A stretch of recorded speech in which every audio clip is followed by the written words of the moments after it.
Hello everyone, this is Shriyam Srivastav and today I'm going to teach you all a topic from class 11 biology. The name of the topic is gonads, testes and ovary and mechanism of hormone action. It is included in the chapter chemical control and coordination. ये lecture 8 है। इसके previous lectures में मैंने आपको इस chapters में जितनी भी ग्लैंड्स थी, hypothalamus, pituitary, thyroid, adrenal gland, उन सबके स्ट्रक्चर और उनसे सिक्रीट होने वाले हार्मोन्स के बारे में बताया हुआ है।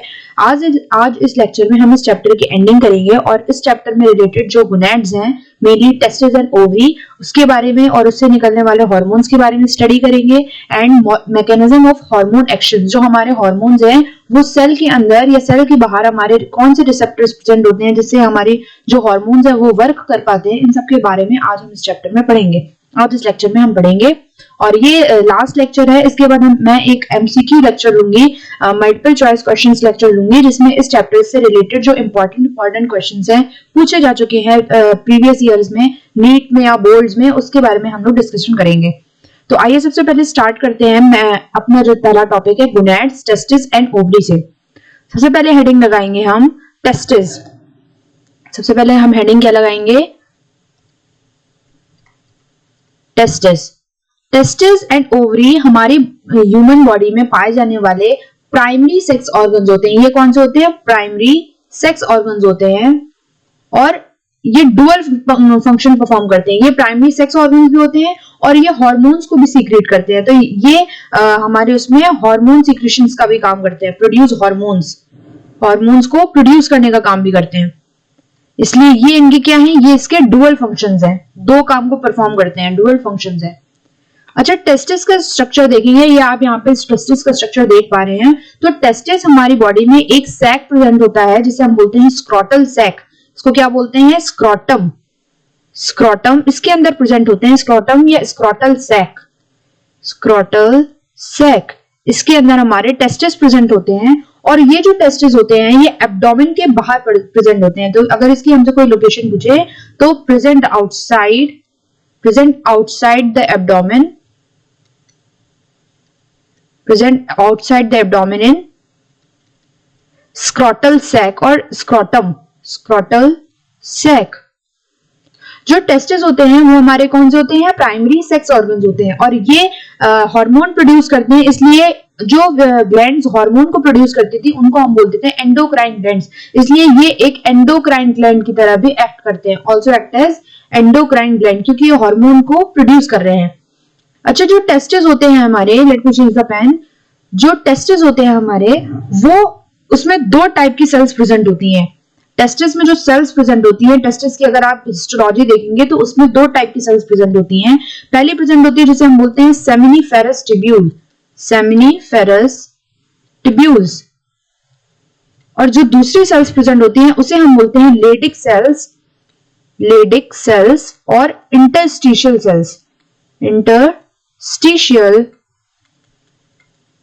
सेल्स। जब आप इसकी हिस्टोलॉजी देखेंगे तो आप देख पाएंगे कि टेस्टिस का स्ट्रक्चर देखने में हमें जो मेन, अगर हम इसको टेस्टिस का ऐसे स्ट्रक्चर बनाएं, ये अगर हम टेस्टिस का स्ट्रक्चर बनाएं तो इसमें ऐसे पिरामिड जैसे कोन्स प्रेजेंट होते हैं और इनके अंदर हमारी 1 से 2 ऐसे लोब्यूल्स प्रेजेंट होते हैं जिन्हें हम बोलते हैं टेस्टिकुलर लोब्यूल्स, और इन लोब्यूल्स के अंदर ऐसे 1 से 2 सेमिनिफेरस ट्यूब्यूल्स प्रेजेंट होती हैं। सेमिनिफेरस ट्यूब्यूल्स जैसे प्रेजेंट होती हैं, ये सेमिनिफेरस ट्यूब्यूल्स होती हैं और इन्हीं सेमिनिफेरस ट्यूब्यूल्स के बीच में हमारे लेडिक सेल्स या इंटरस्टिशियल सेल्स प्रेजेंट होती है। कहां प्रेजेंट होती है? यहाँ पे लेडिक सेल्स या इंटरस्टिशियल सेल्स, इन दो सेमिनिफेरस ट्यूब्यूल्स के बीच में यहाँ पे लेडिक सेल्स या इंटरस्टिशियल सेल्स प्रेजेंट होती हैं। अच्छा, हमारे जो लेडिक सेल्स या इंटरस्टिशियल सेल्स है, इसमें हम सेमिनिफेरस ट्यूब्यूल को एक और नाम दे सकते हैं, इसको हम बोल सकते हैं स्ट्रोमल टिश्यू। इसको स्ट्रोमल टिश्यू भी बोल सकते हैं। जो लेडिक सेल्स और इंटरस्टिशियल सेल्स होते हैं वो इंटरट्यूबुलर स्पेसेस में प्रेजेंट होते हैं। दो ट्यूब्यूल्स के बीच, दो सेमिनिफेरस ट्यूब्यूल्स के बीच में जो स्पेस है, इधर पे हमारे सेमिनिफेरस ट्यूब्यूल्स प्रेजेंट होती हैं और ये वो उसमें हमारी इंटरस्टिशियल सेल्स प्रेजेंट होती हैं और ये प्रोड्यूस करती हैं ग्रुप ऑफ हार्मोन्स को। किसको? ग्रुप ऑफ हार्मोन्स को प्रोड्यूस करती हैं। उन ग्रुप ऑफ हार्मोन्स को बोलते हैं हम एंड्रोजन्स। उनको क्या हम बोलते हैं? एंड्रोजन्स। और ये जो एंड्रोजन्स होते हैं ये क्या है, बहुत सारे जब हार्मोन्स का ग्रुप निकलेगा तो हम उसे बोलेंगे एंड्रोजन्स। और इसमें से जो बहुत इंपॉर्टेंट एग्जाम्पल है जिसके बारे में पढ़ना है वो है हमारा टेस्टोस्टेरोन। टेस्टोस्टेरोन उसका एक ही एग्जाम्पल है। तो एंड्रोजन्स क्या है, ग्रुप ऑफ हार्मोन्स है, उसी हार्मोन्स में से एक हार्मोन प्रेजेंट होता है जिसे हम बोलते हैं मेनली टेस्टोस्टेरोन। ये जो एंड्रोजन्स होते हैं इनके बहुत सारे फंक्शंस हमारी बॉडी में होते हैं, सेक्सुअली रिलेटेड और फिजियोलॉजिकली रिलेटेड बहुत सारे फंक्शंस होते हैं। लेकिन इससे पहले मैं आपको बता दूं कि इसका हमने क्या क्या डिस्कस कर चुके हैं कि ये इसकी लोकेशन कहाँ प्रेजेंट होती है, ये डुअल फंक्शन परफॉर्म करता है, ये प्राइमरी सेक्स ऑर्गन भी है और ये हार्मोन्स को भी प्रोड्यूस करता है। हार्मोन प्रोड्यूस करने के कारण ये क्या है, एक एंडोक्राइन ग्लैंड है। और ये कहाँ प्रेजेंट होता है, ये प्रेजेंट होता है आउटसाइड द एब्डोमेन। ये आपको बहुत इंपॉर्टेंट बात याद रखनी है। अगर आपसे कोई पूछे कि एब्डोमेन के बाहर क्यों प्रेजेंट होता है, बाकी सारी ऑर्गन्स तो हमारे एब्डोमेन के अंदर प्रेजेंट है, तो ये एक ऐसा ऑर्गन क्यों है जो हमारे एब्डोमेन के बाहर प्रेजेंट है। तो इसका कारण होता है कि जो टेस्टिस में सेमिनिफेरस ट्यूब्यूल्स होती हैं उसमें जब स्पर्म का मैच्योरेशन हो रहा होता है, स्पर्म बन रहे होते हैं, स्पर्म को मैच्योर होना होता है, तो उसके लिए 2 to 3 degree Celsius temperature lower चाहिए होता है। जितना टेम्परेचर हमारी बॉडी का है, हमारी बॉडी का टेम्परेचर क्या होता है 37 डिग्री सेल्सियस, तो हमारे जो सेमिनिफेरस ट्यूब्यूल्स हैं उनको 37 डिग्री सेल्सियस पे नहीं मैच्योर होना होता, उनको उससे 2-3 डिग्री सेल्सियस कम में मैच्योर होना होता है। और अपनी बॉडी में कूलिंग इफेक्ट को मेंटेन करने के लिए हमारे जो टेस्टिस है वो outside the stomach, outside the abdomen present होते हैं। ये बात आपको याद रखनी है। ये चीज आपको ह्यूमन रिप्रोडक्शन जो क्लास 12 का चैप्टर है, आई थिंक चैप्टर 3 और समथिंग है, उसमें आपको ये बात प्रॉपर पूरी टेस्टिस के बारे में बताई जाएगी। लेकिन इसमें आपको इतना याद रखना है कि आउटसाइड द एब्डोमेन हमारा टेस्टिस क्यों प्रेजेंट होता है, क्योंकि हमें 2 से 3 डिग्री सेल्सियस टेम्परेचर कम चाहिए होता है स्पर्म की मैच्योरेशन के लिए, इसलिए आउटसाइड द एब्डोमेन प्रेजेंट होता है। अब एंड्रोजन के फंक्शंस क्या क्या है, एंड्रोजन के फंक्शंस क्या क्या है, एंड्रोजन कि हमारी बॉडी में फंक्शंस क्या क्या देखने को मिलते हैं। एंड्रोजन हमारी बॉडी में बहुत ही इंपॉर्टेंट एक वर्क परफॉर्म करता है जिसे हम बोलेंगे कि एंड्रोजन रेगुलेट करता है development, maturation and functions of male accessory sex organs. Male में टेस्टिस के अलावा जो बाकी सेक्स ऑर्गन प्रेजेंट होते हैं उसको हम बोलते हैं एक्सेसरी सेक्स ऑर्गन्स। जैसे ये जो आपको दिख रही है ये एपिडिडाइमस है, ये एपिडिडाइमस हमारे लिए सेकेंडरी सेक्स ऑर्गन है। ये जो जा रही है उसे हम बोलते हैं vasa efferentia, not this is called vasa deferens, sorry vasa deferens, इस वासा डिफरेंस को डिफरेंस, और ये हमारी जो प्रेजेंट है इसको हम क्या बोलते हैं एपिडिडाइमस। तो ऐसे हमारे जो एपिडिडाइमस, ऐसे हमारे जो सेकेंडरी सेक्स ऑर्गन्स हैं उनके डेवलपमेंट मैच्योरेशन में जो हार्मोन वर्क करता है वो होता है एंड्रोजन। तो हम क्या लिखेंगे, regulate the development of, regulate the development of, development को रेगुलेट करेगा, मैच्योरेशन को रेगुलेट करेगा एंड फंक्शंस को रेगुलेट करेगा, functions of secondary sex organs. इनके मैच्योरेशन को, डेवलपमेंट को और इनके फंक्शंस को मेल एक्सेसरी सेक्स ऑर्गन्स को, जैसे कि एपिडिडाइमस हुआ, वास डिफरेंस हुआ, सेमाइनल वेसिकल्स हुई, और जो ग्लैंड प्रेजेंट है जैसे प्रोस्टेट ग्लैंड, यूरिथ्रा वगैरह, इन सबको जो सेकेंडरी सेक्स ऑर्गन्स है इनको रेगुलेट करने का काम करेगा। और क्या का फंक्शन परफॉर्म करेगा, ये जो हार्मोन्स होते हैं ये हमारी बॉडी में मस्कुलर ग्रोथ को, मस्कुलर ग्रोथ मतलब आपने देखा होगा जो मेल की जो बॉडी होती है वो फीमेल के रिस्पेक्ट में बहुत ज्यादा हैवी या बल्कि या मस्कुलर होती है। तो वो क्यों होती है, क्योंकि उनकी बॉडी में एंड्रोजन जैसे हार्मोन सीक्रेट्स होते हैं जो मस्कुलर, जो मसल्स की ग्रोथ कराते हैं। और क्या कराते हैं, ये ग्रोथ कराते हैं facial and axillary hairs, axillary hairs इनकी ग्रोथ कराते हैं। फेशियल और एक्सिलरी हेयर्स, फेशियल हेयर्स मतलब जो दाढ़ी मूछे हैं, एक्सिलरीज मतलब जो उनके चेस्ट पे हेयर्स प्रेजेंट होते हैं वो उन सारे हेयर्स की ग्रोथ कराते हैं। एग्रेसिवनेस को बढ़ाते हैं, एग्रेसिवनेस को बढ़ाते हैं, वो उनको बहुत ज्यादा एग्रेसिव बनाते हैं। एग्रेसिव का मतलब क्या हुआ, थोड़े से क्रोधी टाइप के बनाते हैं। और क्या करते हैं कि ये जो मेल में जो वॉइस पिच होती है, मतलब बोलने की जो आवाज है उसकी जो पिच है उसको क्या करते हैं, लो पिच ऑफ वॉइस करते हैं, लो पिच ऑफ वॉइस। जो आपने नॉर्मली देखा होगा, जो मेल्स की जो वॉइस होती है वो बहुत ज्यादा भारी सी होती है, मतलब बहुत ज्यादा लो पिच की होती है, तो उसके लिए भी कौन सा हार्मोन रिस्पॉन्सिबल है? एंड्रोजन हार्मोन रिस्पॉन्सिबल है। और ये क्या करते हैं? ये मेजर स्टिमुलेटरी रोल प्ले करते हैं स्पर्मेटोजेनेसिस में।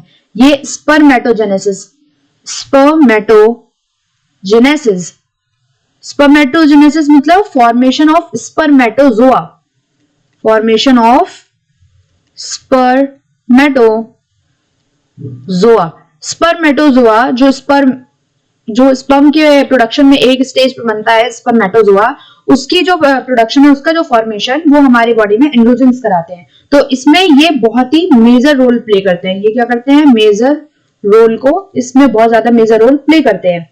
और जो एंड्रोजन वो कहाँ कहाँ एक्ट करते हैं? वो एक्ट करते हैं हमारे सीएनएस में जाके एक्ट करते हैं। वो एक जगह और एक्ट करेंगे, उसको क्या बोलेंगे? CNS, act on CNS. कोई आप में से मेरे को सीएनएस की फुल फॉर्म लिख के बताएगा? सीएनएस की फुल फॉर्म क्या होती है? फिलहाल मैं बता देती हूँ। सीएनएस की फुल फॉर्म होती है central neural system, central neural system. और इसमें इंक्लूडेड होते हैं कौन कौन से पार्ट? ब्रेन और स्पाइनल कॉर्ड्स। तो ये ब्रेन और स्पाइनल कॉर्ड के पास जाके एक्ट करता है और मेल सेक्सुअल कैरेक्टर्स को, मेल सेक्सुअल बिहेवियर जिसको एक बहुत साइंटिफिक नेम दिया जाता है, उसको बोलते हैं लिबिडो। उसको क्या बोलते हैं? Libido. Male sexual behaviour libido को कंट्रोल करता है, उसको रेगुलेट करने का काम करता है, इसको इन्फ्लुएंस करता है। करेक्ट वर्ड इज इन्फ्लुएंस करता है, इन्फ्लुएंस। ये मेल सेक्सुअल बिहेवियर जिसे हम बोलते हैं लिबिडो को रेगुलेट करने का काम करता है। और वो कैसे रेगुलेट करता है? ये सीएनएस के पास जाता है, सेंट्रल न्यूरल सिस्टम, ब्रेन और स्पाइनल कॉर्ड के पास जाता है और वो बोलता है कि आप जो मेल में प्रेजेंट सेक्सुअल बिहेवियर है उसको रेगुलेट करिए। ये जो हार्मोन होते हैं ये मेटाबॉलिज्म पे भी इफेक्ट दिखाते हैं, लेकिन ये मेटाबॉलिज्म पे एनाबॉलिक इफेक्ट दिखाते हैं। कैसा इफेक्ट दिखाते हैं? Anabolic effect. एनाबॉलिक इफेक्ट का मतलब ये प्रोडक्शन में हेल्प करते हैं, किसी चीज को बनाने में हेल्प करते हैं। तो ये किस चीज के एनाबॉलिक इफेक्ट में करेगा? ये प्रोटीन का एनाबॉलिक इफेक्ट करेगा। और ये कार्ब्स मतलब कार्बोहाइड्रेट के जो कार्बोहाइड्रेट्स में की मेटाबॉलिज्म में एनाबॉलिक इफेक्ट प्रोड्यूस करता है। तो एंड्रोजन हमारी बॉडी में बहुत इंपॉर्टेंट रोल प्ले करता है। खासकर जो मेल की बॉडी होती है उसमें एंड्रोजन्स का बहुत इंपॉर्टेंट मेजर रोल होता है। अब ये हमने बात कर ली एंड्रोजन के बारे में। अब हम टेस्टिस के बारे में, हमने मेल के सेक्स ऑर्गन के बारे में बात कर ली। अब हम बात करेंगे फीमेल के सेक्स ऑर्गन्स के बारे में, जिसका नाम होता है ओवरी। फीमेल में जो सेक्स ऑर्गन प्रेजेंट होता है वो होती है, क्या होती है वो? ओवरी। तो अगर हम ओवरी की बात करें तो ओवरी क्या होती है? फीमेल में प्राइमरी सेक्स ऑर्गन होती है, प्राइमरी सेक्स ऑर्गन होती है। और ये भी, क्योंकि ये भी एक वो हार्मोन्स को प्रोड्यूस कर रही है, इसलिए ये भी एक हमारी एंडोक्राइन ग्लैंड की तरह काम करती है। और ये भी हमारी एंडोक्राइन ग्लैंड की तरह काम करेगी और इसलिए ये भी डुअल फंक्शन को परफॉर्म करेगी, performs dual functions. Let me change the pen, functions को ये परफॉर्म करती है। अच्छा, ओवरी होती है, वो आपको इंपॉर्टेंट पार्ट याद रखना है कि ओवरी हमारी आउटसाइड द एब्डोमेन सिचुएटेड नहीं होती। ओवरी हमारी एब्डोमेन के अंदर सिचुएटेड होती है। तो कहां सिचुएटेड होती है? Inside abdomen. इनसाइड एब्डोमेन में ये सिचुएटेड होती है, लोकेटेड होती है। और ये ओवरी जो होती है वो प्राइमरी फीमेल सेक्स ऑर्गन की तरह काम करती है। और आपको पता होना चाहिए कि जो ओवरी होती है वो हर मंथ में 28 डेज की जो एक साइकिल चलती है, 28 डेज की जो मेंस्ट्रुअल साइकिल चलती है, उसमें एक ओवम को प्रोड्यूस करने का काम करती है। हर ईच मंथ में एक ओवम को ये हमारी बॉडी से बाहर निकालती है। तो 28 डेज की जो मेंस्ट्रुअल साइकिल है उसमें ओवरी एक ओवम को प्रोड्यूस करती है।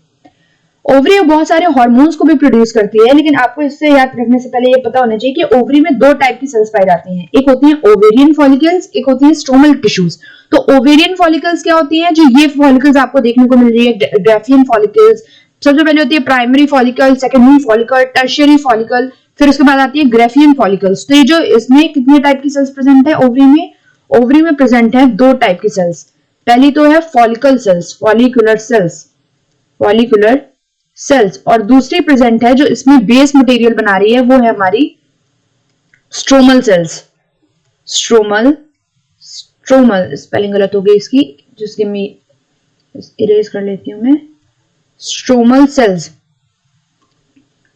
Stromal cells. तो जो ओवरी होती है उसमें फॉलिकुलर सेल्स जो हार्मोन प्रोड्यूस करती है, उस हार्मोन का नाम होता है उसे हम बोलते हैं एस्ट्रोजन। उसको क्या बोलते हैं? एस्ट्रोजन। और जो स्ट्रोमल सेल्स प्रोड्यूस करती हैं वो हमारी होती है मोस्टली प्रोजेस्टेरॉन को प्रोड्यूस करती हैं। तो अगर आपको याद रखना है कि ओवरी में कितने टाइप के सेल्स प्रेजेंट है, एक तो हमारी फॉलिकुलर सेल्स प्रेजेंट है और एक हमारी प्रेजेंट है स्ट्रोमल सेल्स जो इसका बेस मटेरियल बना रही है। जो ओवरी होती है वो दो टाइप के स्टेरॉइड हार्मोन्स को प्रोड्यूस कर रही है, पहला एस्ट्रोजन, दूसरा है प्रोजेस्टेरॉन।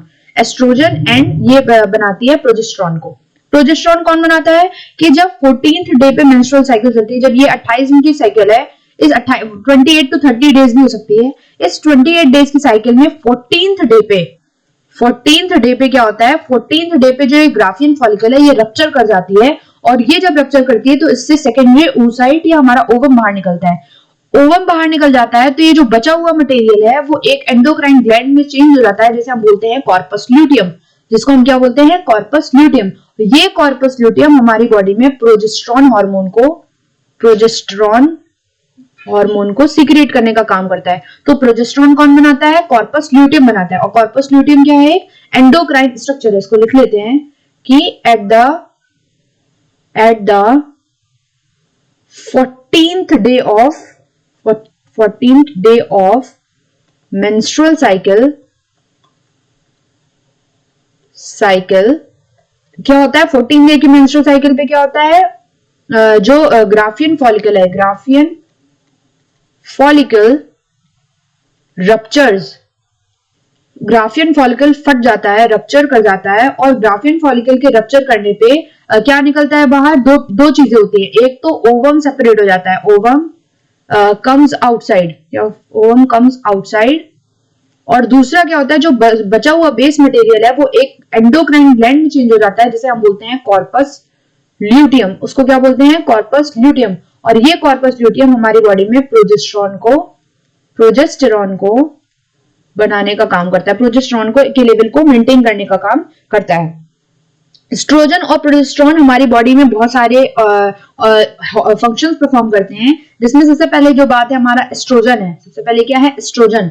ये क्या करता है हमारी बॉडी में? एस्ट्रोजन ये हमारी बॉडी में क्या करता है? वाइड रेंजिंग एक्शंस परफॉर्म करता है, मतलब बहुत डिफरेंट एक्शंस हमारी बॉडी में परफॉर्म करता है। ये क्या करता है? स्टिमुलेट कराता है, stimulate growth and activities of female secondary sex organs. Growth and activity को रेगुलेट करेगा, स्टिमुलेट करेगा activities of secondary sex organs. Secondary sex organs हमारी फीमेल की बॉडी में कौन कौन से होते हैं? जैसे कि जो ये एम्पिला और जो फैलोपियन ट्यूब जाती है, यूटेरस वगैरह जो जाती है, ये हमारे सब सारे क्या है? सेकेंडरी सेक्स ऑर्गन्स है। तो इन सब में का जो ग्रोथ और एक्टिविटीज है वो एस्ट्रोजन कराती है। और ये क्या कराता है? डेवलपमेंट कराता है, development of growing ovarian follicles, growing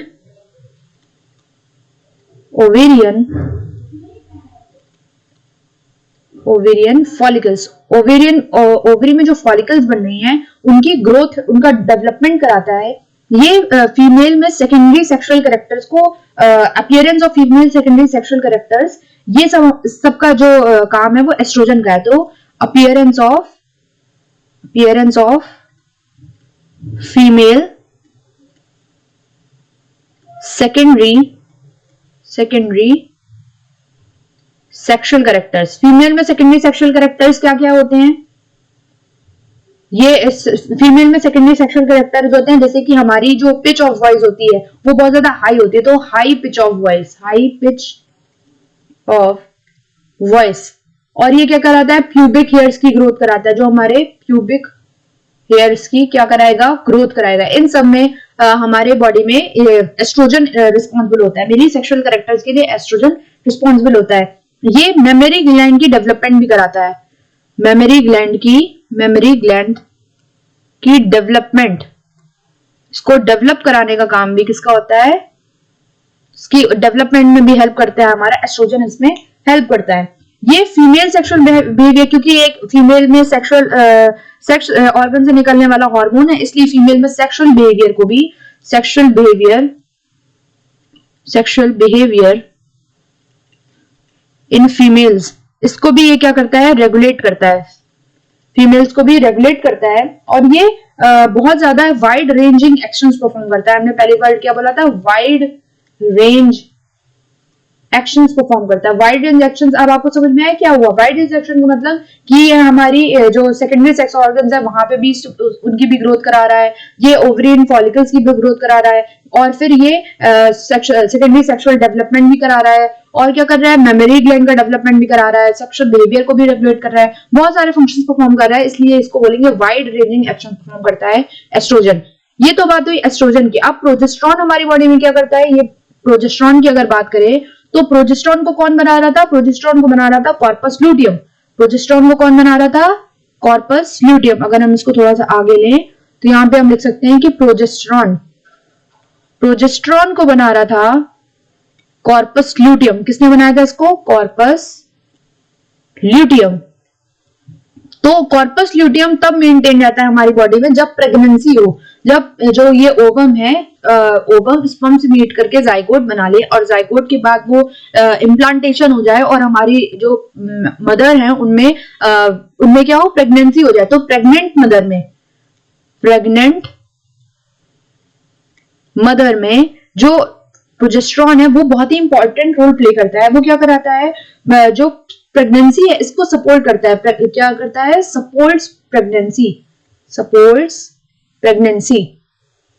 कैसे सपोर्ट करता है प्रेगनेंसी को, कैसे सपोर्ट करता है कि जब तक कॉर्पस ल्यूटियम है तब तक ये एंडोमेट्रियम की जो थिकनेस है, एंडोमेट्रियम की जो वॉल की थिकनेस है उसको मेंटेन करके रखता है, उसको टूटने नहीं देता है, जिससे हमारे उसमें जब तक मदर प्रेग्नेंट रहती है तब तक जो फीमेल मेंस्ट्रुअल साइकिल है वो बंद रहती है। क्यों रहती है, क्योंकि एंडोमेट्रियम मेंटेन रहती है, और एंडोमेट्रियम को मेंटेन कराने का काम हमारा प्रोजेस्टेरॉन का भी होता है, प्रोजेस्टेरॉन भी उसमें हेल्प करता है। और ये क्या करता है कि जो प्रोजेस्टेरॉन है वो मेमोरी ग्लैंड के पास, मेमोरी ग्लैंड्स के पास जाता है, और मेमोरी ग्लैंड्स में प्रेजेंट जो एल्वेलाई है, मेमोरी एल्वेलाई कौन से स्ट्रक्चर्स होते हैं, जो स्टोर करते हैं, स्टोर्स करते हैं, जो मिल्क को बनाने, इसको स्टोर करने का काम करते हैं, ऐसे स्ट्रक्चर्स के पास जाता है और इनको स्टिमुलेट करता है, फॉर्मेशन ऑफ एल्वेलाई को स्टिमुलेट करता है और मिल्क सीक्रेशन को स्टिमुलेट करता है। तो ये इसके डेवलपमेंट में भी आएगा, प्लस मिल्क का सीक्रेशन भी कराएगा। मिल्क सीक्रेशन में की जो प्रोसेस है उसको स्टिमुलेट करता है, और एल्वेलाई की जो फॉर्मेशन ऑफ एल्वेलाई है उसको भी, इसको हम लिख सकते हैं फॉर्मेशन ऑफ एल्वेलाई, इसको भी स्टिमुलेट करता है। तो इन दोनों प्रोसेस में मेमोरी ग्लैंड पे जाके भी ये क्या करता है, एक्ट करता है, मिल्क सीक्रेशन को बढ़ाता है। और जो एक्चुअली जो प्रोजेस्टेरॉन होता है वो एल्वेलाई की ग्रोथ कराता है मेनली प्रेगनेंसी के टाइम पे। क्यों, क्योंकि जब मदर प्रेग्नेंट हो जाएगी उसके बाद जब उसके चाइल्ड बेबी बाहर आएगा, पार्चुलेशन वाली प्रोसेस हो जाएगी, उसके बाद उसको मिल्क फीडिंग करानी पड़ती है, ब्रेस्ट फीडिंग करानी पड़ती है, उसमें जो मिल्क का प्रोडक्शन है उस समय हाई होना चाहिए। तो इसलिए उस समय तक हमारी बॉडी में एल्वेलाई अच्छी तरीके से, मैच्योर तरीके से बन जाने चाहिए, और उसके लिए हमारा जो प्रोजेस्टेरॉन है वो एल्वेलाई पे जाके एक्ट करता है, इसलिए नहीं एक्ट करता है। और ये क्या करेगा, एल्वेलाई पे जाके एक्ट करेगा, और एल्वेलाई का जो सरफेस एरिया है उसको इंक्रीज कर देगा, उसको क्या कर देगा, इंक्रीज कर देगा, जिससे जो सीक्रेशन की प्रोसेस है वो बहुत ज्यादा बढ़ जाती है। इसलिए वो मिल्क सीक्रेशन को बढ़ा देता है, किसमें, लैक्टेटिंग मदर में, जो ब्रेस्ट फीडिंग कर रही होती है मदर, उसमें इसको उसमें बढ़ा देता है। और ये तो हमारी प्रॉपर पूरी थी जो हमने एंडोक्राइन ग्लैंड्स में ऑर्गेनाइज्ड एंडोक्राइन ग्लैंड्स पढ़ी थी। अब हम एंडोक्राइन ग्लैंड्स में ये तो हमने हमारी बॉडी में जितनी ऑर्गेनाइज्ड एंडोक्राइन ग्लैंड्स थी, ऑर्गेनाइज्ड एंडोक्राइन ग्लैंड्स का मतलब क्या था, ऐसी ग्लैंड्स जिसमें जो हार्मोन प्रोड्यूसिंग जो सेल्स हैं वो एक क्लस्टर के फॉर्म में प्रेजेंट होती हैं, तो हम उसे बोलते हैं वो क्या है, हमारी ऑर्गेनाइज्ड है। और जब वो स्कैटर्ड फॉर्म में प्रेजेंट होती है, बिखरी हुई होती है, तो हम उसे बोलते हैं नॉन ऑर्गेनाइज्ड एंडोक्राइन ग्लैंड्स। तो जो नॉन ऑर्गेनाइज्ड एंडोक्राइन ग्लैंड्स है उसमें हमें पहली चीज पढ़ी हमने, इसमें आपको 4 बताए थे, हार्ट, लीवर, किडनी और gastrointestinal tract, gastrointestinal intestinal tract. ये हमने आपको 4 ग्लैंड्स बताई थी जहां से हार्मोन का प्रोडक्शन होता है, लेकिन ये हमारी ऑर्गेनाइज प्रॉपर एंडोक्राइन ग्लैंड नहीं है और भी बहुत सारे फंक्शंस परफॉर्म करती है। तो अब हम इसमें बात करना है सबसे पहले हार्ट के बारे में कि हार्ट हमारी बॉडी में कौन से हार्मोन को प्रोड्यूस करती है। तो हार्ट का स्ट्रक्चर आपको मोटा मोटा पता होना चाहिए कि हमारी बॉडी में जो हार्ट है उसका स्ट्रक्चर कैसा होता है। हार्ट में 4 चैम्बर्स, हमारा जो हार्ट होता है वो 4 चैम्बर्ड हार्ट होता है। कैसा होता है? 4 चैम्बर प्रेजेंट होते हैं। 4 चैम्बर, जैसे अगर हम हार्ट को अगर ऐसे सर्कल में बना दें, ऐसे रेक्टेंगल में बनाएं, तो ये हमारी बॉडी में 4 चैम्बर प्रेजेंट होते हैं। ऊपर के जो 2 होते हैं उनको हम बोलते हैं एट्रिया। उसको क्या बोलते हैं? एट्रिया या एट्रियम, एट्रियम बोलते हैं। और जो नीचे के 2 होते हैं उनको हम बोलते हैं वेंट्रिकल्स। उनको क्या हम बोलते हैं? वेंट्रिकल्स। तो जो ये एट्रियम है, इनकी एट्रियम की वॉल से, एट्रियल वॉल से हमारी बॉडी में एक बहुत ही इंपॉर्टेंट एक पेप्टाइड हार्मोन सीक्रेट होता है। पेप्टाइड हार्मोन का सीक्रेशन होता है। ये पेप्टाइड हार्मोन कौन सा? इसको हम बोलते हैं एट्रियल नाट्रियूरेटिक फैक्टर। इसको क्या बोलते हैं? एट्रियल नाट्रियूरेटिक फैक्टर, जिसको हम शॉर्ट फॉर्म में बोलेंगे ANF। जो एट्रियल नाट्रियूरेटिक फैक्टर होता है वो कौन प्रोड्यूस कर रहा है? एट्रियम की वॉल प्रोड्यूस कर रही है। और ये बहुत ही इंपॉर्टेंट क्या है? Peptide hormone. पेप्टाइड हार्मोन मतलब ये प्रोटीन का बना हुआ हार्मोन है। ये क्या करता है? ये हमारी बॉडी में ब्लड प्रेशर को मेंटेन करने का काम करते हैं। ब्लड प्रेशर को ये कैसे मेंटेन करता है कि सपोज करिए हमारी बॉडी में जो ब्लड प्रेशर है, ब्लड का जो ब्लड प्रेशर क्या है? ब्लड प्रेशर बहुत ज्यादा हाई है। तो जब ब्लड प्रेशर बहुत ज्यादा हाई होता है तो हार्ट क्या करेगा? Heart secrets ANF। Heart ANF को सीक्रेट करेगा और ये ANF क्या कराएगा? वेजोडाइलेशन कराएगा। Vasodilation of blood vessels. Vasodilation का क्या मतलब है कि सपोज करिए ये हमारी एक ब्लड कैपिलरी है, ये हमारी क्या है? ब्लड कैपिलरी है। और ये ब्लड कैपिलरी इस समय बहुत ज्यादा पतली है, जिसकी वजह से इसमें जो ब्लड फ्लो है वो बहुत ज्यादा कम है। इससे ब्लड बहुत आसानी से पास नहीं कर रहा है। तो ये क्या करेगा? इसका जो डायामीटर है, इसकी जो रेडियस है, इसका जो डायामीटर उसको बढ़ा देगा। उसके बढ़ाने से क्या होगा? ये जो वॉल्स है वो ज्यादा बड़ी हो जाएंगी, जिससे ब्लड का फ्लो क्या हो जाएगा? ब्लड आराम से फ्लो कर पाएगा। जब ब्लड आराम से फ्लो कर पाएगा तो उसमें जो प्रेशर बन रहा था, ब्लड का जो प्रेशर बन रहा था वो क्या कर जाएगा? डिक्रीज कर जाएगा। तो वेजोडाइलेशन ऑफ ब्लड वेसल्स कराएगा, जिसकी वजह से क्या होगा कि डायलेशन ऑफ ब्लड वेसल्स होगा, जिसकी वजह से हमारा ब्लड प्रेशर क्या होगा? ब्लड प्रेशर रिड्यूस कर जाएगा, ब्लड प्रेशर कम कर जाएगा। कैसे कर जाएगा? क्योंकि इसमें फ्लो ऑफ ब्लड हमारा बढ़ जाएगा।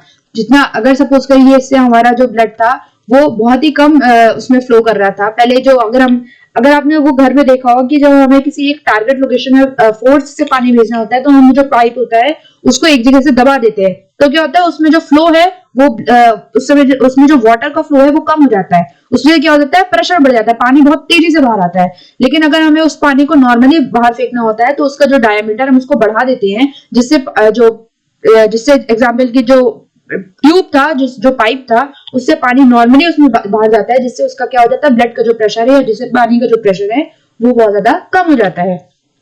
तो जब हमें अपने ब्लड में प्रेशर को कम करना होता है, ब्लड प्रेशर को कम करना होता है, तो हम क्या कराते हैं? वेजोडाइलेशन कराते हैं ब्लड वेसल्स की। और वो कौन कराता है? वो हमारी बॉडी में ANF कराता है। ANF मतलब एट्रियल नाट्रियूरेटिक फैक्टर। ये कौन सीक्रेट कर रहा था? ये हमारे बॉडी में हार्ट सीक्रेट कर रहा था। अब अगर हम बात करें दूसरा कौन हमें पढ़ना है? वो है हमारी किडनीज के बारे में हमें पढ़ना है। किडनीज क्या सीक्रेट कराती हैं? किडनीज हमारी बॉडी में एक हार्मोन को सीक्रेट कराती है। ये सेकंड हमें पढ़ना है किडनी क्या कराती है? किडनी में एक बहुत ही इंपॉर्टेंट सेल्स प्रेजेंट होती है। इसका इंटरनल स्ट्रक्चर तो बहुत ही आपको आगे जो चैप्टर है, कौन सा है? एक्सक्रीशन वाला जो चैप्टर है, उसमें मैं आपको पढ़ाऊंगी किडनी का इंटरनल स्ट्रक्चर। लेकिन अगर आप इसमें इसका स्ट्रक्चर देखेंगे तो आप इसमें एक बहुत ही इंपॉर्टेंट सेल्स आती है जिसे हम बोलते हैं जक्स्टाग्लोमेरुलर सेल्स। जक्स्टाग्लोमेरुलर सेल्स, जो ये जक्स्टाग्लोमेरुलर सेल्स हैं, ये एक बहुत ही इंपॉर्टेंट पेप्टाइड हार्मोन का सीक्रेशन कराती हैं। पेप्टाइड हार्मोन का सीक्रेशन कराती हैं।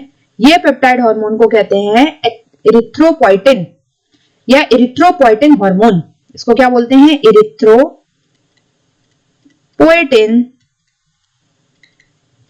हार्मोन। अच्छा, ये जो वर्ड इरिथ्रो होता है, इराइथ्रो या इरिथ्रो, ये इरिथ्रो का मतलब होता है, ये रिलेटेड होता है किससे? आरबीसी से। हमारे बॉडी में जो आरबीसी प्रेजेंट होता है ब्लड में, इससे रिलेटेड होता है। तो अगर आप जैसे इसको ब्रेक डाउन करेंगे, इरिथ्रोपोइटिन, इरिथ्रो मतलब आरबीसी, आरबीसी से रिलेटेड एक हार्मोन हमारी बॉडी में बनता है। कौन बनाती है? किडनी बनाती है। ये जो इरिथ्रोपोइटिन हार्मोन है, ये हमारी बॉडी में इरिथ्रोपोइसिस को स्टिमुलेट करता है। इरिथ्रोपोइसिस, इरिथ्रोपोइसिस का मतलब क्या हुआ? पोइसिस का मतलब हुआ जनरेशन या फॉर्मेशन। इरिथ्रो मतलब आरबीसी की, तो formation of RBC, formation of RBC, इसको ये रेगुलेट करता है, इसको इंक्रीज करने का काम करता है, इसको स्टिमुलेट करने का काम करता है। तो ये कौन बना रही है हमारी बॉडी में? जक्स्टाग्लोमेरुलर सेल्स, जो कहां प्रेजेंट है? जो किडनी में प्रेजेंट है। किडनी की एक सेल्स प्रेजेंट है जिसे हम बोलेंगे जक्स्टाग्लोमेरुलर सेल्स। ये जक्स्टाग्लोमेरुलर सेल्स हमारी बॉडी में एक पेप्टाइड हार्मोन को बनाती हैं। उस पेप्टाइड हार्मोन का नाम है इरिथ्रोपोइटिन हार्मोन, और ये इरिथ्रोपोइटिन हार्मोन हमारी बॉडी में इरिथ्रोपोइसिस को स्टिमुलेट करता है या फॉर्मेशन ऑफ आरबीसी को स्टिमुलेट करता है।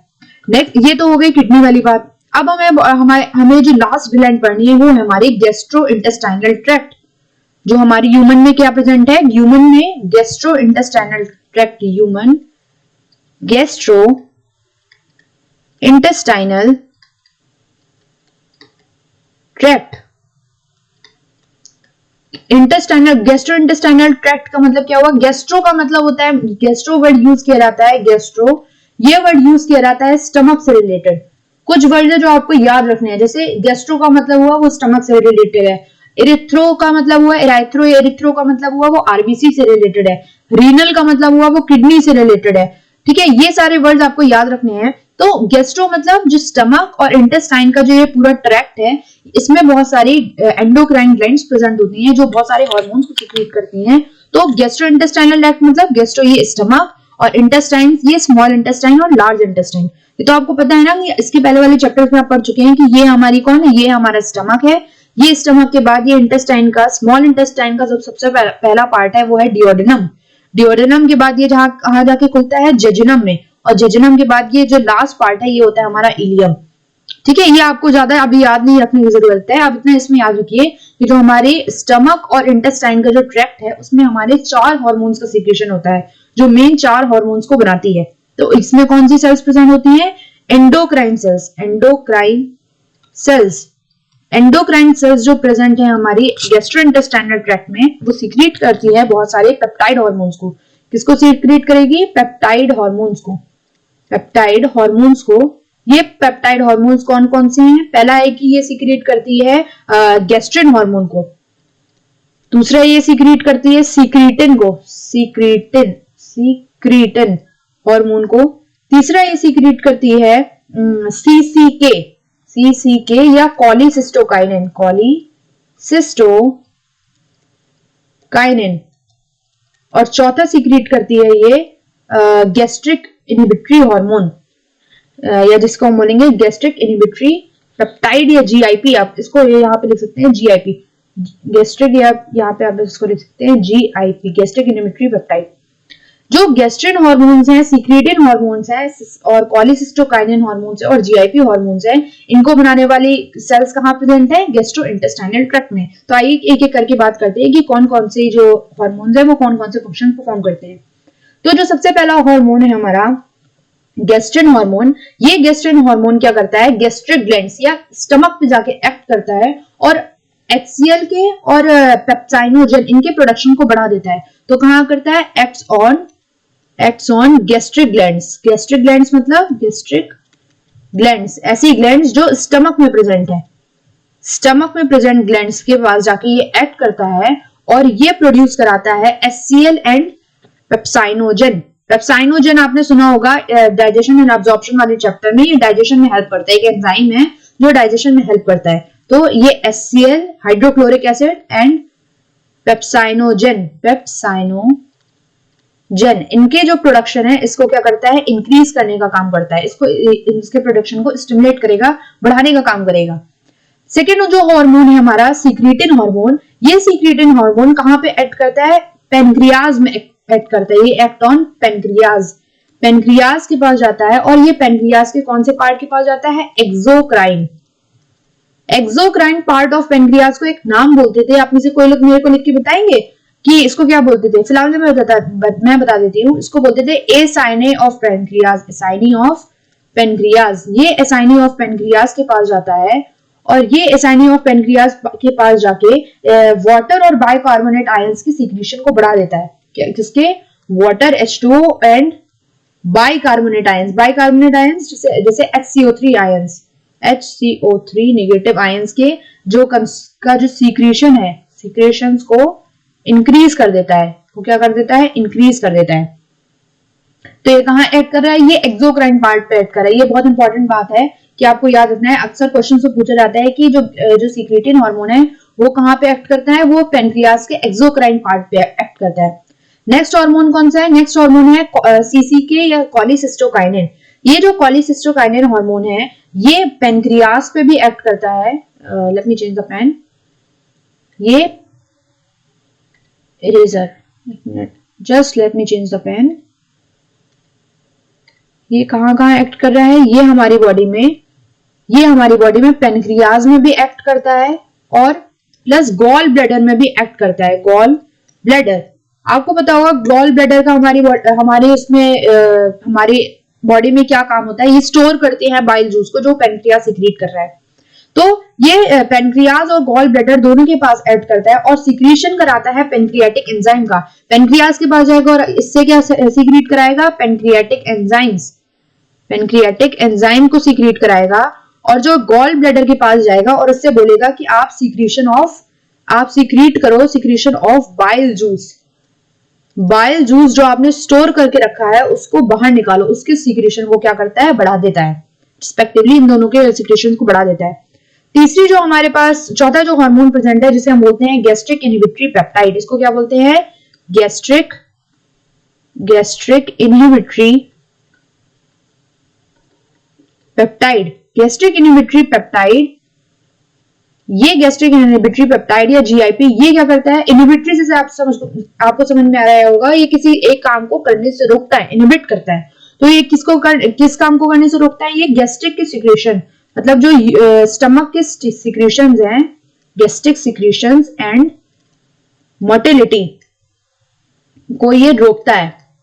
मतलब जो स्टमक की जो ग्लैंड्स बना रहे हैं हार्मोन्स, ये स्टमक की ग्लैंड्स से जो सिक्रेशंस हो रहे हैं उसको होने से रोकता है, वो उस प्रोसेस को होने से रोकता है, इसलिए इसको इनहिबिटरी पेप्टाइड बोलते हैं। ये एक काम को करने से रोकता है, GIP। ये तो सारे थे जो हमारी बॉडी में एंडोक्राइन ग्लैंड्स प्रेजेंट थे और उनसे कौन कौन से हार्मोन्स निकल रहे थे। एक बहुत ही इंपॉर्टेंट और फैक्टर प्रेजेंट होता है हमारी बॉडी में जिसे हम बोलते हैं ग्रोथ फैक्टर। इसको यहाँ पे आप लिख लीजिए, हमारी बॉडी में क्या प्रेजेंट होता है, हमारी बॉडी में प्रेजेंट होता है एक फैक्टर जिसे हम बोलते हैं ग्रोथ फैक्टर। इसको क्या बोलते हैं, ग्रोथ फैक्टर। ये जो ग्रोथ फैक्टर होता है ये बहुत सारी जो नॉन एंडोक्राइन टिश्यूज होती हैं उनके द्वारा सीक्रेट किया जाता है। जब जो नॉन एंडोक्राइन, ऐसे टिश्यू जो एंडोक्राइन नहीं है लेकिन फिर भी हार्मोन्स का सीक्रेशन कर रहे हैं, तो वो एक जो हार्मोन्स कर सकते हैं, नॉन एंडोक्राइन टिश्यू ये सीक्रेट करते हैं हार्मोन, और ये हार्मोन का नाम होता है, इस हार्मोन का नाम होता है ग्रोथ फैक्टर। इसको हम क्या बोलते हैं, ग्रोथ फैक्टर्स। ये जैसे कि आपको इसके नाम से क्लियर हो रहा है कि हमारी बॉडी की एसेंशियल नॉर्मल ग्रोथ कराते हैं। तो क्या करते हैं, ये नॉर्मल ग्रोथ ऑफ टिश्यूज की नॉर्मल ग्रोथ करा देते हैं, टिश्यूज कराते हैं और उनकी रिपेयरिंग और रीजनरेशन का काम करते हैं। एंड रिपेयरिंग रीजनरेशन का काम करते हैं, रीजनरेशन का काम करते हैं। रिपेयरिंग मतलब हमारी बॉडी की कोई सेल्स टूट फूट गई है, कहीं से रप्चर हो गई है, तो उसमें जाके ये ग्रोथ फैक्टर हेल्प करेगा, इसको रीजनरेट कराने में हेल्प करेगा। तो ये जो ग्रोथ फैक्टर है ये भी एक हमारा क्या है, हार्मोन्स है जो नॉन एंडोक्राइन टिश्यू से मिलकर बना होता है। ऐसे टिश्यूज जो मेनली सीक्रेशन के लिए नहीं बने होते हैं लेकिन फिर भी एक हार्मोन को सीक्रेट करते हैं, उसे हम बोलते हैं ग्रोथ फैक्टर। ये प्रॉपर हमारी सारी ग्लैंड्स थी जो हमारे ह्यूमन बॉडी में प्रेजेंट थी। अब हमें बात करनी है कि हमें एक दूसरा टॉपिक पढ़ना था इसमें। ये तो एक पहला टॉपिक हुआ गोनाड्स, टेस्टिस एंड ओवरी। दूसरा टॉपिक जो हमें इसमें पढ़ना है वो है सीक्रेशन ऑफ या मैकेनिज्म ऑफ हार्मोन सीक्रेशन। उसको हमें पढ़ना है, उसका नाम क्या है? Mechanism of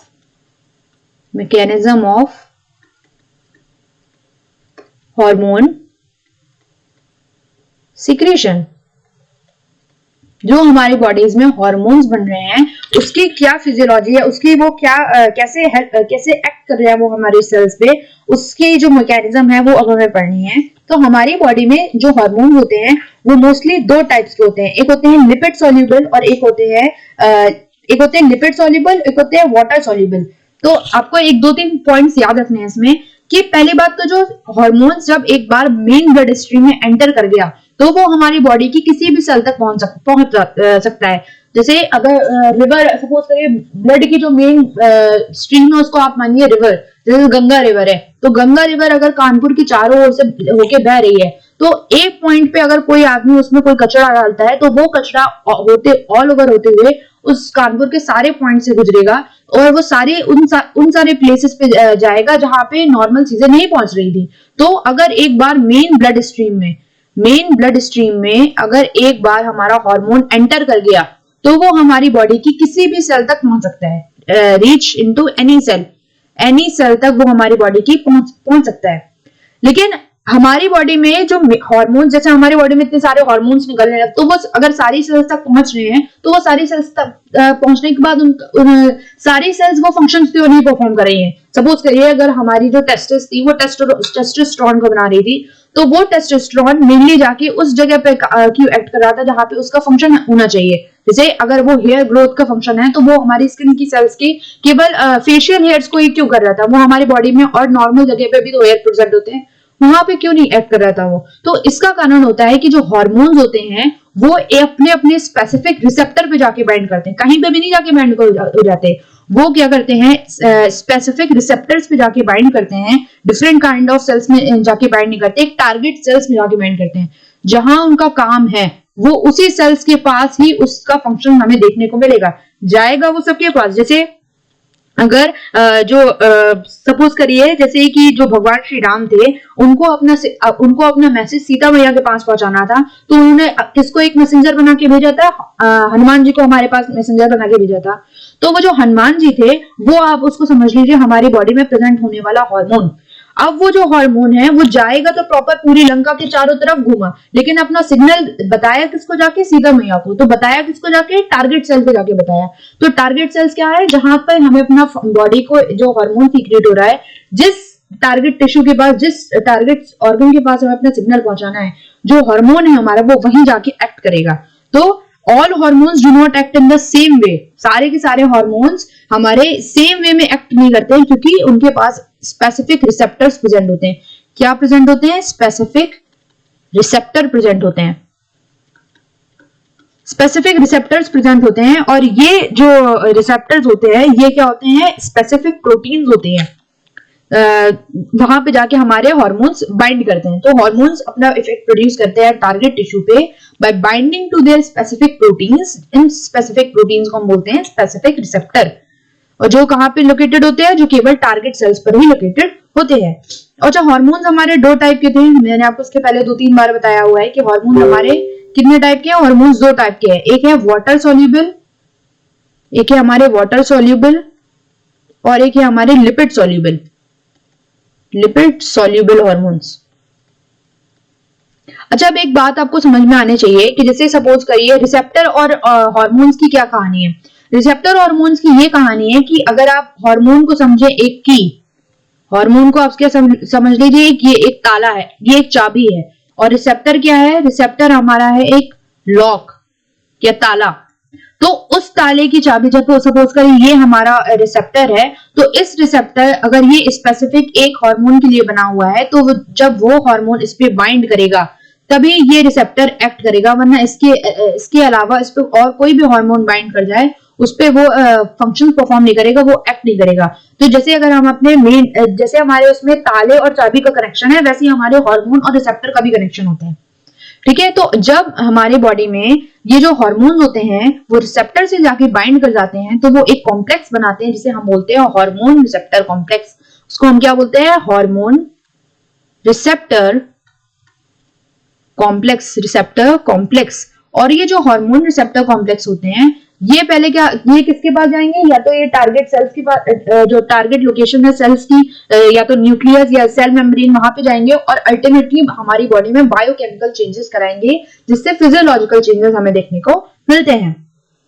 each receptor is specific to one hormone only. हर एक जो रिसेप्टर होता है वो स्पेसिफिक होता है एक ही हार्मोन के लिए, मतलब वन रिसेप्टर वो किसके लिए स्पेसिफिक है, वन हार्मोन के लिए। वन हार्मोन के लिए क्या होता है, स्पेसिफिक होता है। स्पेसिफिक का मतलब वो उसी के लिए डिजाइंड है, उसके अलावा कोई भी और आके उसमें, जैसे हमारे जो ताला होता है उसमें उसी की चाबी जाके फिट होती है, और बहुत सारी चाबियां हैं लेकिन वो सारी की सारी चाबियां उसी ताले में जाके फिट नहीं हो रही है। उस ताले की जो एक डिजाइन चाबी है, उस ताले की जो एक डिजाइन चाबी है वो उसी में जाके फिट हो रही है। ऐसे ही जब हमारे किसी एक फंक्शन को परफॉर्म करने के लिए जो मेन रिसेप्टर है उसके पास जब हार्मोन जाता है तो वो हार्मोन रिसेप्टर कॉम्प्लेक्स बनाएगा और उसी में जाके वो फिट होगा और उसी के फंक्शंस को वो परफॉर्म करेगा। हार्मोन रिसेप्टर कॉम्प्लेक्स वो लीड करता है, ये जो हार्मोन रिसेप्टर कॉम्प्लेक्स है ये क्या करेगा, ये हमारी बॉडी में बायोकेमिकल चेंजेस कराएगा। बायोकेमिकल चेंजेस, बायोकेमिकल चेंजेस का मतलब हमारी बॉडी में जो मेटाबॉलिज्म है उसको इफेक्ट करेगा, उसको इफेक्ट करेगा, और मेटाबॉलिज्म के इफेक्ट से हमारी बॉडी में फिजियोलॉजिकल चेंजेस देखने को मिलते हैं। फिजियोलॉजिकल फंक्शंस देखने को मिलते हैं, और ये फिजियोलॉजिकल फंक्शंस हमारी बॉडी में किसके द्वारा रेगुलेट किए जा रहे हैं, अल्टीमेटली हार्मोन के द्वारा रेगुलेट किए जा रहे हैं। तो ये क्या है, ये हमारा हार्मोन, और ये हमारा क्या है, ये हमारा रिसेप्टर। ये हार्मोन रिसेप्टर कॉम्प्लेक्स का प्रॉपर काम था। अब सबसे पहले बात करते हैं वाटर सोल्यूबल हार्मोन्स की। ऐसे हार्मोन्स जो वाटर सोल्यूबल है, मतलब पानी में जाके घुल जाते हैं। वाटर सोल्यूबल मतलब पानी में जाके घुल जाएंगे। तो वाटर सोल्यूबल जो हार्मोन्स होते हैं, वाटर सोल्यूबल हार्मोन्स, ये जो हमारे वाटर सोल्यूबल हार्मोन्स हैं ये डायरेक्ट सेल के पास जब पहुंचते हैं तो सेल के अंदर एंटर नहीं करते हैं कभी। जैसे ये सेल की जो सेल मेम्ब्रेन है, इस सेल मेम्ब्रेन के अंदर एंटर नहीं करेंगे, ये सेल मेम्ब्रेन में जो रिसेप्टर्स प्रेजेंट है उस पर जाकर एक्ट करते हैं, तो ये इंटरेक्ट करते हैं। अच्छा, रिसेप्टर भी दो टाइप के होते हैं। एक होते हैं मेम्ब्रेन बाउंड रिसेप्टर्स, इसके पहले मैंने शायद आपको नहीं बताया, एक सेकेंड मैं बता देती हूँ कि हमारे जो रिसेप्टर्स होते हैं, बॉडी में जो रिसेप्टर्स प्रेजेंट हैं वो भी दो टाइप के हैं। एक है हमारा membrane bound receptors, membrane bound receptors. Membrane bound receptors का मतलब क्या कि ऐसे रिसेप्टर्स जो सेल मेम्ब्रेन में प्रेजेंट है। कहां लोकेटेड है, located on cell membrane of cell membrane में लोकेटेड है। ऐसे रिसेप्टर्स जो हमारी सेल मेम्ब्रेन में प्रेजेंट होते हैं उन्हें हम बोलते हैं मेम्ब्रेन बाउंड रिसेप्टर्स। और ऐसे रिसेप्टर्स जो सेल मेम्ब्रेन के अंदर, मतलब इनसाइड द सेल प्रेजेंट होते हैं, उन्हें हम बोलते हैं इंट्रासेलुलर मैसेंजर्स। उनको हम क्या बोलते हैं, इंट्रासेलुलर रिसेप्टर या इंट्रासेलुलर मैसेंजर्स रिसेप्टर्स। और ये मेनली कहां होते हैं, इंट्रासेलुलर रिसेप्टर में भी ये कहां पे मेनली प्रेजेंट होते हैं, न्यूक्लियस में प्रेजेंट होते हैं, इसलिए इनको हम बोलते हैं न्यूक्लियर रिसेप्टर। न्यूक्लियस के पास मेनली प्रेजेंट होते हैं। तो ये जो इंट्रासेलुलर रिसेप्टर्स हैं वो क्या करते हैं, वो उसमें एक इंपॉर्टेंट पार्ट क्या है, न्यूक्लियर रिसेप्टर्स। दो रिसेप्टर्स प्रेजेंट है। अब ये जो हमारे वाटर सोल्यूबल हार्मोन होते हैं वो क्या होते हैं, वो मेम्ब्रेन बाउंड रिसेप्टर। उसमें जो रिसेप्टर्स प्रेजेंट है वो कौन कौन से रिसेप्टर्स हैं, मेम्ब्रेन बाउंड रिसेप्टर्स, जो मेम्ब्रेन बाउंड रिसेप्टर्स के पास प्रेजेंट होते हैं। तो क्या होता है कि जब हमारी बॉडी में अपने हार्मोन को एक्ट करना होता है, वाटर सोल्यूबल हार्मोन को एक्ट करना होता है, तो ये जो वाटर सोल्यूबल हार्मोन है ये मेम्ब्रेन के पास जाएगा, मेम्ब्रेन में ये रिसेप्टर प्रेजेंट है, इससे बाइंड हो जाएगा। इससे बाइंड होगा तो एक रिस्पॉन्स जनरेट होगा, और ये रिस्पॉन्स पहले एक सेकेंडरी मैसेंजर को बनाएगा। मतलब ये अगर कोई हार्मोन को अपना फंक्शन देना है तो वो डायरेक्ट हार्मोन अंदर तो जा नहीं रहा है, तो ये क्या करेगा, मेम्ब्रेन के पास जाएगा, अपना रिसेप्टर बनाएगा और पहला सिग्नल देगा। इस पहले सिग्नल से पहले सेकेंडरी मैसेंजर का इंफॉर्मेशन होगा, क्या होगा, यही बनाएंगे सेकेंडरी मैसेंजर्स को, फॉर्मेशन ऑफ सेकेंडरी मैसेंजर्स। ये किसका फंक्शन है, formation of secondary messenger. Secondary messengers कौन कौन से हमारी बॉडी में हो सकते हैं, या तो ये हो सकता है साइक्लिक एएमपी हो सकता है, IP3 हो सकता है, और कौन हो सकते हैं, और कैल्शियम के जो आयंस है वो हो सकते हैं। ये हमारी बॉडी में सारे सेकेंडरी मैसेंजर्स हो सकते हैं। ये सेकेंडरी मैसेंजर्स अब फिर अपना जो रिस्पॉन्स है वो क्या करेंगे, वो बायोकेमिकल रिस्पॉन्सेस करेंगे और अल्टीमेटली उससे क्या होगा, हमारी बॉडी में फिजियोलॉजिकल रिस्पॉन्सेस देखने को मिलते हैं। जैसे जो हमारी बॉडी में एक हार्मोन है जिसे हम बोलते हैं एफएसएच। एफएसएच का नाम क्या था, follicle stimulating hormone, follicle stimulating hormone, follicular stimulating hormone. ये ओवरी के जो सेल मेम्ब्रेन थी उसके पास गया और बाइंड हो गया। इसने क्या बनाया, इसने बनाया हार्मोन रिसेप्टर कॉम्प्लेक्स। इसने क्या बनाया, हार्मोन रिसेप्टर कॉम्प्लेक्स। ये जो हार्मोन रिसेप्टर कॉम्प्लेक्स है ये किसके पास गया, इसने जनरेट किया सेकेंडरी मैसेंजर को। ये सेकेंडरी मैसेंजर जो हो सकता था या तो वो साइक्लिक एएमपी हो या कैल्शियम आयन हो। ये कैल्शियम आयन गया और ये इसने टारगेट सेल्स की उसमें बायोकेमिकल रिस्पॉन्सेज जनरेट किए। ये biochemical responses in turn regulate करते हैं फिजियोलॉजिकल रिस्पॉन्सेज को और ओवरी में ग्रोथ देखने को मिलती है। ये था हमारी ऐसे हार्मोन्स जो वाटर सोल्यूबल हार्मोन्स थे। अब दूसरे बात करते हैं कि लिपिड सोल्यूबल हार्मोन्स क्या करते हैं। Lipid soluble hormones cell membrane के पास एक्ट नहीं करते। लिपिड सोल्यूबल हार्मोन्स, तो हमारे जो लिपिड सोल्यूबल हार्मोन्स हैं, ये लिपिड सोल्यूबल हार्मोन्स हमारी बॉडी में कहां पे इंटरेक्ट करते हैं, इंट्रासेलुलर रिसेप्टर पे। इंट्रासेलुलर रिसेप्टर कहां प्रेजेंट हो सकता है, ये रिसेप्टर प्रेजेंट हो सकता है इनसाइड सेल। जैसे हमने आपको बताया था मेनली ये न्यूक्लियस पे प्रेजेंट होता है, इसलिए इसको हम इंट्रा न्यूक्लियर रिसेप्टर भी बोलते हैं। तो ये कहां प्रेजेंट है, ये है इंट्रासेलुलर रिसेप्टर। इंट्रासेलुलर रिसेप्टर के पास ये क्या है, प्रेजेंट है। इंट्रासेलुलर रिसेप्टर्स के पास जाता है, वहां पे इंटरेक्ट करता है और ये सेकेंडरी मैसेंजर्स को ये नहीं बनाएगा, ये डायरेक्ट जा रहा है अंदर पूरा। तो ये secondary messenger, just give me a second, secondary messenger, ये सेकेंडरी मैसेंजर को नहीं बनाएगा, ये सेकेंडरी मैसेंजर को नहीं बनाएगा, ये खुद ही डायरेक्ट अंदर जाएगा और ये हमारी बॉडी में जो एक्सप्रेशन है, सपोज करिए जो जीन एक्सप्रेशंस हैं, क्योंकि ये न्यूक्लियस के पास जा रहा है तो न्यूक्लियस से रिलेटेड फंक्शंस जैसे कि जीन एक्सप्रेशन और क्या हो सकता है, क्रोमोसोम के फंक्शंस हैं, क्रोमोसोम फंक्शंस, इन सबको इंटर्न रेगुलेट करने का काम करता है। और ये हमारा जो इंटरेक्शन है वो क्या कराएगा, इंटरेक्शन कराएगा, चेंजेस कराएगा डायरेक्ट। ये जैसे जीन एक्सप्रेशन या क्रोमोसोम फंक्शन है, ये इंटर्न चेंजेस कराएंगे जीनोम के साथ। ये किसके साथ काम करेंगे, ये जीनोम के साथ हमारे करेंगे।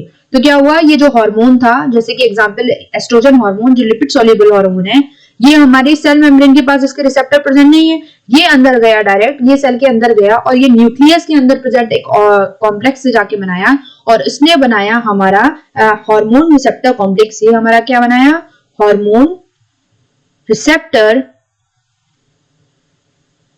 कॉम्प्लेक्स, हार्मोन रिसेप्टर कॉम्प्लेक्स इसने बनाया और ये हार्मोन रिसेप्टर कॉम्प्लेक्स ये बाइंड कर गया इसके साथ।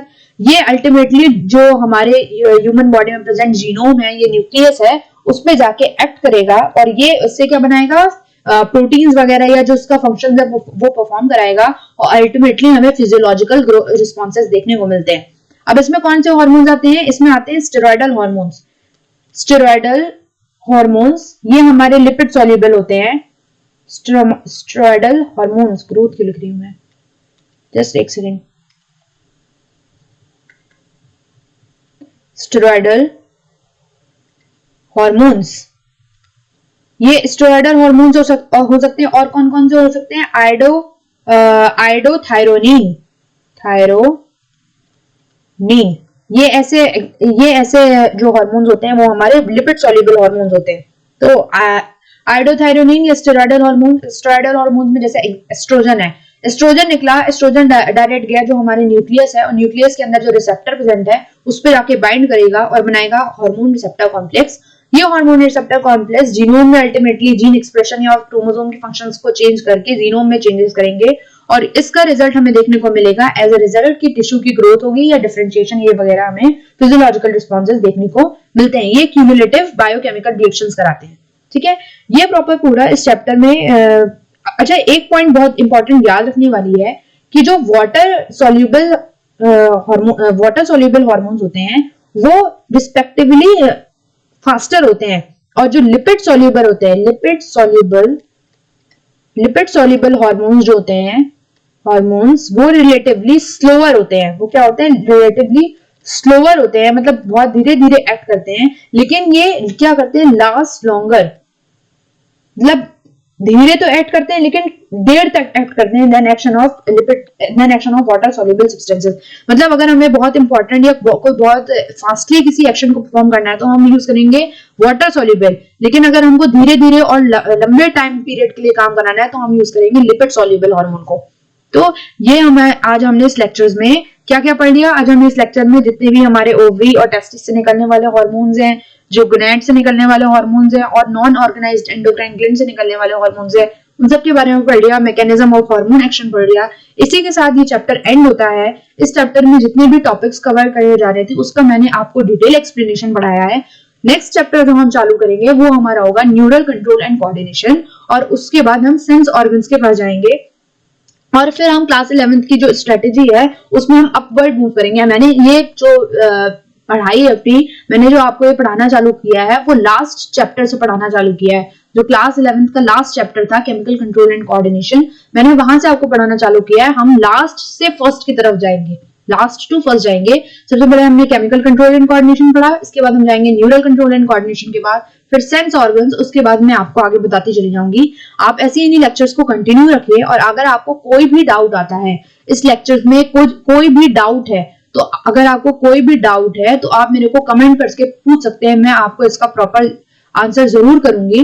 और that's it, and thank you for the lecture, thank you for attending it, thank you for the lecture, thank you for attending. अगर आपको कोई भी डाउट्स हो तो आप इसमें मेरे को पूछ सकते हैं, मैं आपको जरूर बताऊंगी। And thank you very much.